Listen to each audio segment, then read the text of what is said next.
For more than a quarter century, he's been one of the leading voices in national defense, serving as the ranking member on the House Armed Services Committee, ranking member Adam Smith.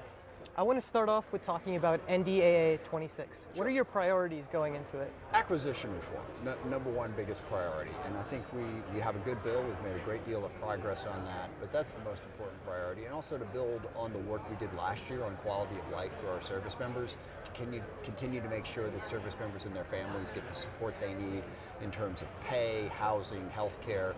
So we're building on that package. But acquisition reform is the big issue this year. The president just recently signed the VA Reform Act that was mainly on housing loans. Do you have any other priorities when it comes to the VA? That's not our jurisdiction. Veterans Affairs Committee is separate. So certainly, I have a large VA hospital in the middle of my district, making sure veterans get the care they deserve. And I would say the number one priority there is implementing the PACT Act, which dramatically expanded benefits available to our veterans. Moving back to the NDAA, there's been some rumbles about putting in a provision that prohibits states from regulating AI. It seems that this provision has been killed, but I wanted to get your thoughts on it. Yeah, no, it seems that it has been killed, and that's good. I would not have supported that provision. I do feel that we need to figure out how to have legislation around regulating AI to make sure that people are protected. It is conceivable in the future that we come up with a federal package that makes sense, and preemption could be part of that. But right now, we have no regulation whatsoever. So the federal government telling all 50 states, you can't do anything, and oh, by the way, we're not going to do anything either. I'm worried about that. Look, and as I think I said this morning on the panel, tech companies are fine. They're out there trying to make money. They don't have public policy interests at heart. We shouldn't give them unfettered power in the way that we did over social media, which I think was unregulated and very problematic. So I think regulation of AI is going to be needed, but it's really tough. We've got to be thoughtful about it. And I certainly don't want just some blanket preemption that leaves a completely unregulated playing field out there.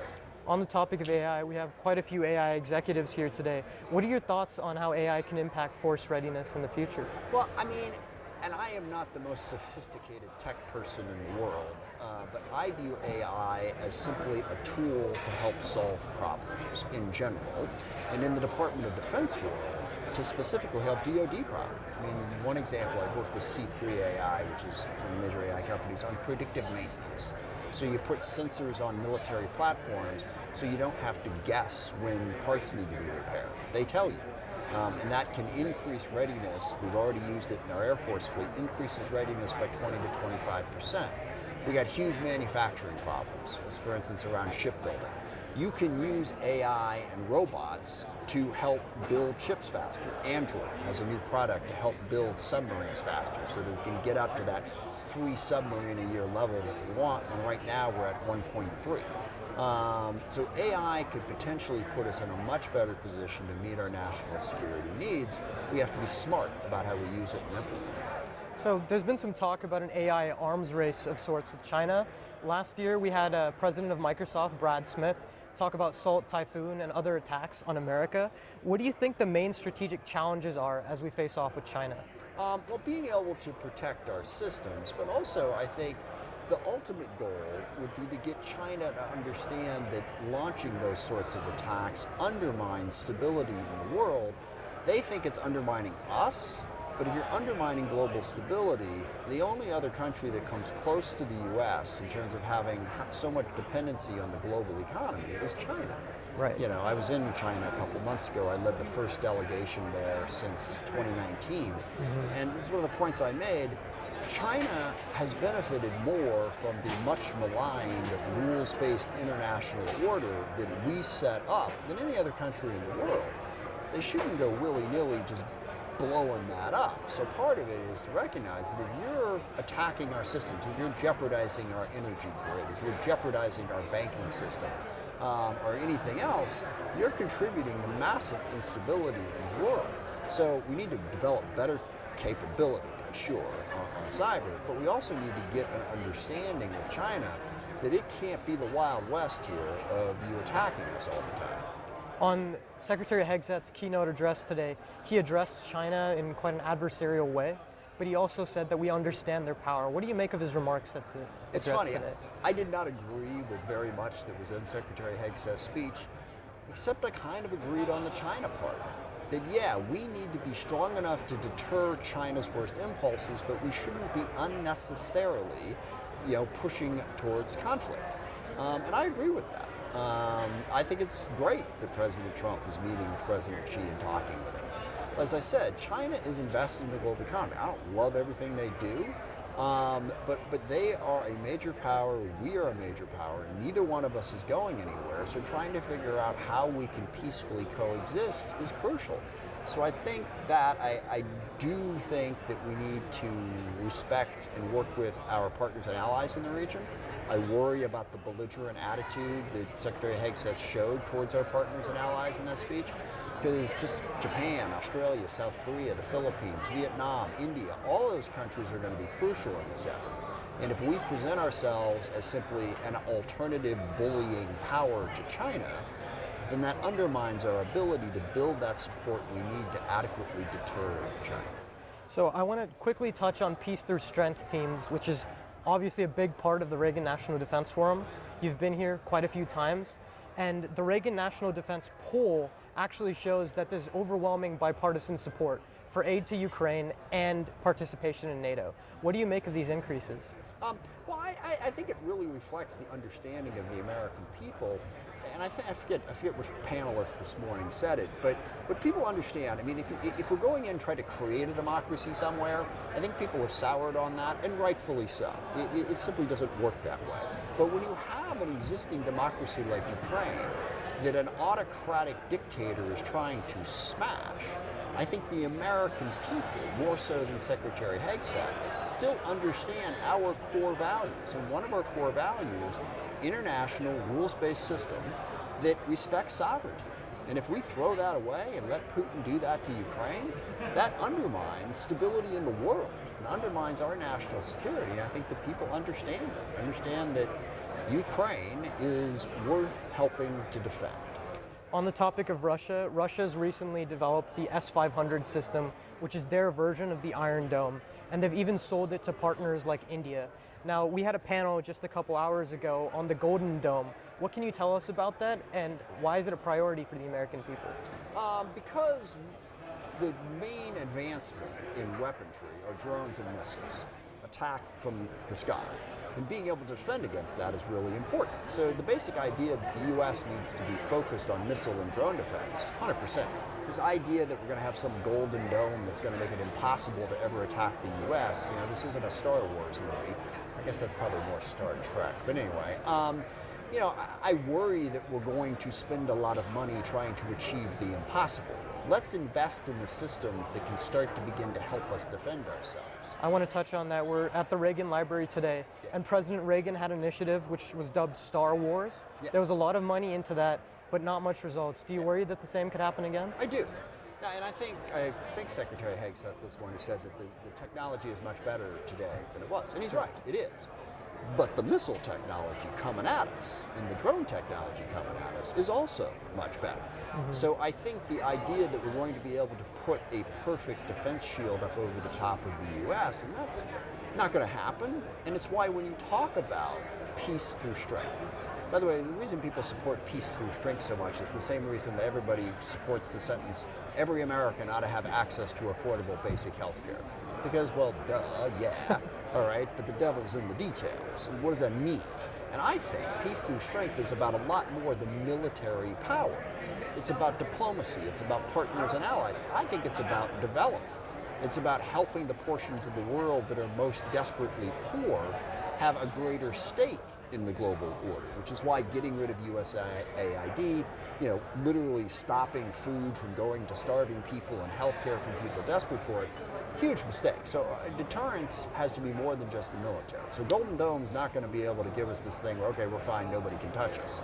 Just not the way the world works these days. On the topic of peace through strength, in Secretary Hegseth's address, he kind of pivoted that towards Venezuela. Obviously, you've been very critical of the attacks. There's been a story in the Post and in the Times. The one in the Post is very critical. Now, you yourself have met with Admiral Bradley. Could you tell us a little bit more on what happened? Sure. There are layers within layers here.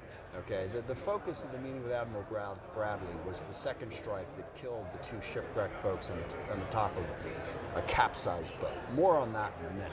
But the larger question is it legal for us to be blowing up drug boats in the Caribbean, in the Pacific, and international waters? And I don't think it is. Congress has not authorized it. It is not an Article 2 imminent threat.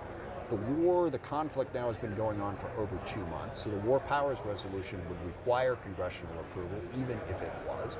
I think the law should matter. It's one of the biggest things that worries me about Trump and Secretary Hegseth. They don't seem to think that the law does matter. They think they can do whatever they want. And I've been saying this to a lot of people. It is not the Secretary of War or the Department of War. The law is very clear. It's the Department of Defense, and yet they feel like they don't have to obey the law. So number one is the basic law around whether or not we can choose to use the death penalty on suspected drug dealers with no due process, no probable cause, judge, jury, and executioner. That's a problem. Second, the strike, and I saw the video. These people were not trying to do anything other than survive. The idea that they were in a position to continue their mission. I hope they release that video, because if they release that video, it will put the lie to that vision of it. And then lastly, so much of this is about regime change in Venezuela. And we should be out of the regime change business. That's realism. All right. Right. Would I like to see a government other than Maduro in Venezuela? Absolutely. Just like I wasn't happy with Saddam Hussein. I certainly wasn't happy with the Taliban and Al-Qaeda in Afghanistan. But we should have learned the lessons of the limits of our ability to just come in there and change things. They tend to get worse. So all of those layers, I think, are a problem. As you were saying, the devil is in the details. Now, I want to address a video made by some of your colleagues, Senator Kelly, Senator Slotkin, that came out a couple weeks ago. Now, you're talking about obvious, assertions. It's obvious that you should not follow illegal orders within the military. But do you think doing that without using the investigative power of Article 1 and just creating a broad video could have had some negative impacts? I don't think so, and for two reasons. One, the video simply said, follow the UCMJ. And by the way, you've seen the video of Hegseth saying the exact same thing back in 2016, right? Correct. When is he going to bring himself back to be court-martialed? I'm waiting for that announcement.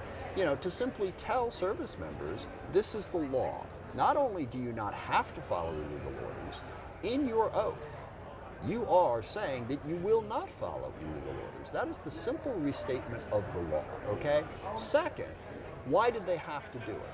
Because of the lawlessness of this president and this Secretary of Defense. On issue after issue, they have made it clear that they don't think they should have to follow the law on a bunch of different things.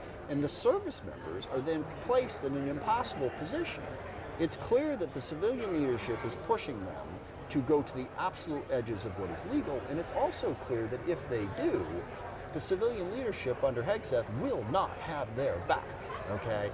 When Hegseth came out and said, look, I 100% support the decision that he made. It was like, and you saw when the press secretary, Carolyn Levitt, she had a very carefully, legally worded statement absolving Secretary Hegseth of responsibility for that decision and placing all of the responsibility on Admiral Bradley. Admiral Bradley, who I have a lot of respect for, he's fought a lot of battles for this country. So I think it was really appropriate for those senators, veterans all, to drive home a message that this administration was pushing service members away from. I'm sure a lot of people understand your point of view, but there's still a lot of critics that say this could cause a Ferguson effect of sorts. There's a lot of pressure with multiple members of Congress making a statement like this. Do you think that pressure didn't exist before they made that statement? Sure it did, but do you think that it's increased the hesitation within the Department of Defense? I think it has focused attention on an important issue. And what I'm trying to get at is, long before they made that statement, Hegseth's attitude, which is JAGs and laws and rules, that's just an impediment to us doing what we have to do.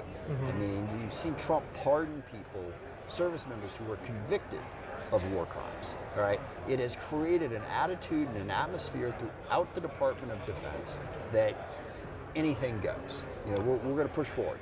That attitude, I think, really created the problem far more than any video. We want to bring attention to it again to protect the service members. Now, obviously, these are some heavy accusations against Secretary Hegseth. Earlier this week, despite the leader's opposition, there's been articles of impeachment that have been introduced in the House. What do you make of these, and are you at that point yet? No, I'm not at that point. And let me say, I don't think anyone should be saying he's a war criminal, he committed a war crime. I think we need to do an investigation. I think there's enough evidence that something illegal happened that a fulsome investigation needs to be done. I don't think people should be flinging around the allegations. I think it should be investigated. We should get to the facts. Those facts should be provided. The DOD's got a responsibility to participate in that process, number one. And then on the impeachment point, and this is a point I tend to make for more partisan Democratic audiences. I don't like impeachment because it is a losing strategy. I've been around long enough. I've been through 3 impeachments. Every single one of those impeachments, the person who was impeached got stronger at the end of the process than they were at the beginning. And there's one basic reason for that. If you don't have 67 votes in the Senate to convict, at the end of the process, the person impeached wins. They take a victory lap. I was exonerated. It's a losing strategy to actually hold people accountable.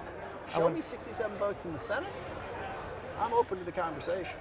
I understand. I want to move on to our 3 concluding questions. Sure. Number 1, what are we not talking about enough in terms of defense and then in general? I think we're covering a lot of different areas, plenty, but I think the one that we're not talking about enough is the one that I brought up at the end of our remarks today. What is the United States of America's role in the world? How do we see ourselves? Because in my generation, long before your generation, we grew up in the idea that the U.S. defeated fascism. We defeated Hitler and we defeated Japan. We were the force for good in the world. There's all these stories of at the end of World War II when Russia was coming in from the east and we were coming in from the west. All the German soldiers were desperate to surrender to the Americans because they knew we would treat them properly. And we grew up with that pride in America. And then we were also the country that faced down communism. Look at Eastern Europe. Look at the Baltics, Poland, and Romania. What they are now, after we won the Cold War versus what they were under Soviet occupation, it is a testimony to freedom and opportunity for them. That's who we were. Who are we now? Well, what are we standing up for? And I agree, again, I'm a realist when it comes to the fact we cannot impose our values on the world. We're not talking enough about what are our values. Do we still believe in freedom and liberal democracy? Whether or not we've become more realistic about whether or not we can force it upon people. Do we still believe, who are we as a country? Your generation is increasingly skeptical of us. The war in Gaza drove a lot of this. So I think we have to restate the basic principles of our country and our role in the world. I want to touch on that, the younger generation. Now, it's obvious that the Wilsonian view of sorts is declining, and we're moving towards a more realist view from our lawmakers. However, amongst the youth, isolationism is on the rise. What's your message to the youth? Well, I think the message to the youth is understand how we got here. And I think a lot of the young people look at, Iraq, Afghanistan, 20 years of war, what's happening in the Middle East. And there's, why are we doing this? I'll tell you why we're doing this. Because prior to the start of the 20th century, the U.S. attitude was, we are a big growing power. The rest of the world, we don't care. Doesn't have anything to do with us. What World War I and World War II taught us is we can't afford that. Eventually, that will come to our world. 70 million people died in those 2 wars, all right? And we learned we've got to get involved. There was a book someone wrote a while ago called To the Left of Bang. We are engaged in the world because we want to get to the left of bang. So get engaged, make the U.S. a better player in the world, but don't think we can just pull back from it. On the topic of the youth, our program is directed to the youth, and it's called The Marketplace of Ideas. It's named after a quote from Justice Holmes, who said that the best way for good ideas to prevail in the United States is a free market of ideas. What do you make of this phrase? Well, I think it is a huge part of what our country was founded on. And that comes back to that previous question, too. What is the United States supposed to be? And you can paint a history of the United States that's very negative. But understand, the Enlightenment informed us when we formed our country. And there were a lot of other people with a lot of other interests, but the basic idea was everybody's ideas ought to be treated on their merits. The old era of kings and popes, where they were the only ones who knew anything, that's what we were trying to smash. And the marketplace of ideas is, let's stop presuming that, because you're a king or a pope or a president or you're rich, your ideas are by definition better. No, let's judge the ideas on their merits. Let's use Enlightenment thinking, be using common sense, practical problem solving to move forward. Yes, I don't want to have a world, we got too many people on the left who say if you're on the right, I don't want to hear from you. And too many people on the right who say if you're on the left, I want to hear from everybody. You know, let's judge the ideas. You know, some of them bad, some of them are good. That's what I think really, liberalism is supposed to be about, and that's what gets us to solving problems and making the world a better place to live in. So let's do that. Thank you for your time with us, Ranking Member Adam Smith of Washington. Good night. Thank you very much. Thank you. Appreciate it.